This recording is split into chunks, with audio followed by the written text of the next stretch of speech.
UPSC EO are 2023 का जो exam हुआ है 2 जुलाई को, उसमें नंबर सिस्टम से रिलेटेड इस क्वेश्चन को पूछा गया है। तो अगर आप किसी एग्ज़ाम की प्रिपरेशन कर रहे हो जिसमें नंबर सिस्टम सिलेबस में है, तो उस एग्ज़ाम के पॉइंट ऑफ व्यू से ये क्वेश्चन बहुत इंपॉर्टेंट है।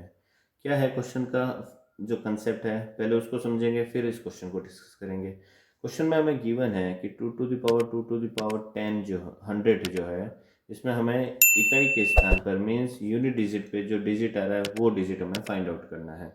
तो कोई भी नंबर अगर हमें गिवन हो, सपोज ये एक मैं नंबर ले लेता हूँ ए बी सी, बेस में ए बी सी नंबर है, इसकी पावर कुछ एन है। यहाँ हमें बेस में क्या दे रखा है, 2 दे रखा है, ठीक है।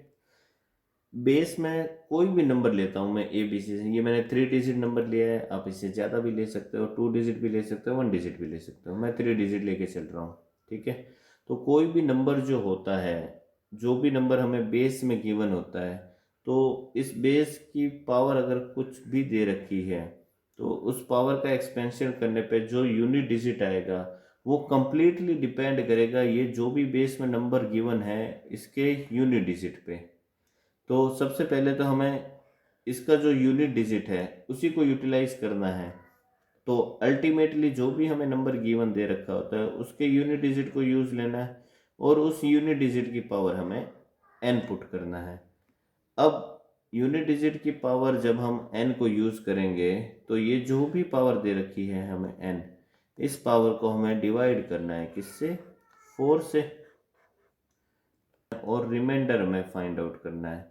तो 4 से डिवाइड करने पे n हमें जो भी रिमाइंडर प्रोवाइड करेगा वही रिमाइंडर हमें क्या करना है, इस c की पावर में यूज़ लेना है। कैसे, सपोज मैं एक नंबर ले लेता हूँ 43 और इसकी पावर में सपोज 7 ले लेता हूँ। तो नंबर का मैंने बोला है यूनिट डिजिट को आपको यूटिलाइज करना है, मीन्स 3 को यूटिलाइज करना है, तो 3 to the power 7। अब ये जो पावर है 7, इसको हमें डिवाइड करना है किससे, 4 से। तो 7 को मैं 4 से डिवाइड करूँगा, रिमाइंडर हमारे पास में क्या आएगा, इस केस में 3 आ जाएगा। तो हमें अल्टीमेटली 3 की पावर 3 करना है। तो 3 की पावर 3 कितना हो जाएगा हमारे पास में, 3 की पावर 2 9 होता है, 3 की पावर 3 27 होता है। इट मीन्स ये हमें यूनिट डिजिट पे क्या प्रोवाइड कर रहा है, 7 प्रोवाइड कर रहा है। तो 43 की पावर 7 में भी यूनिट डिजिट हमेशा क्या आएगा, 7 ही आएगा। ओके। अगर ये जो नंबर n है ये 4 से कम्प्लीटली डिवाइड हो रहा है, मीन्स रिमाइंडर 0 प्रोवाइड कर रहा है, तो उस केस में मैं ये भी बोल सकता हूँ कि या तो रिमाइंडर 0 होगा या फिर 4 होगा, ठीक है। तो जब भी रिमाइंडर 0 आता है तो उस केस में आप पावर 4 लेके चलिए। अब देखिए हम आते हैं अपने क्वेश्चन पे। क्वेश्चन हमें गिवन है 2 to the power 100। तो बेस क्या है इसका, 2 है, यूनिट डिजिट ही है ऑलरेडी। इसकी पावर है 2 to the power 100। तो इस ये 2 to the power 100 जो है, मैं इसको क्या लिख सकता हूँ, 2 to the power 2 की पावर 50 लिख दिया मैंने। इसको मैं फर्दर क्या लिख सकता हूँ, बेस 2 है, 2 to the power 2 कितना हो गया, 4, और 4 की पावर क्या है, 50। अब ये हमारा क्या है, बेस है, और ये इसकी क्या है, पावर है। तो मैंने आपको बोला है कि जो भी पावर आएगी उसमें आपको डिवाइड करना है किससे, 4 से। तो अगर 4 की पावर 50 है उसमें 4 से डिवाइड करूँगा, 4 की पावर 50 का क्या मतलब हो गया, 4 की पावर 50 का मतलब 4 मल्टीप्लाई हो रहा है कितने टाइम्स, 50 टाइम्स। ये कितने टाइम्स आएगा, 50 टाइम्स। और इसमें हमें डिवाइड करना है किसका, 4 का। तो ये एक 4 और ये एक 4 तो कैंसिल हो जाएगा।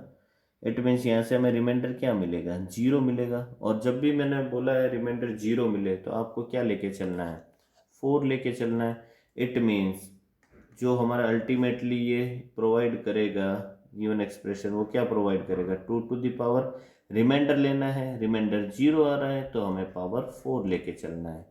तो 2 की पावर 4 आएगा, और 2 की पावर 4 कितना हो जाएगा, 16 हो जाएगा।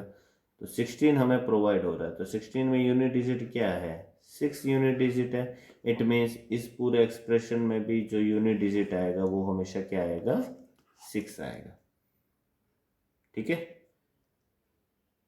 तो ये इसका क्या हो जाएगा, क्वेश्चन का आंसर हो जाएगा ऑप्शन सी।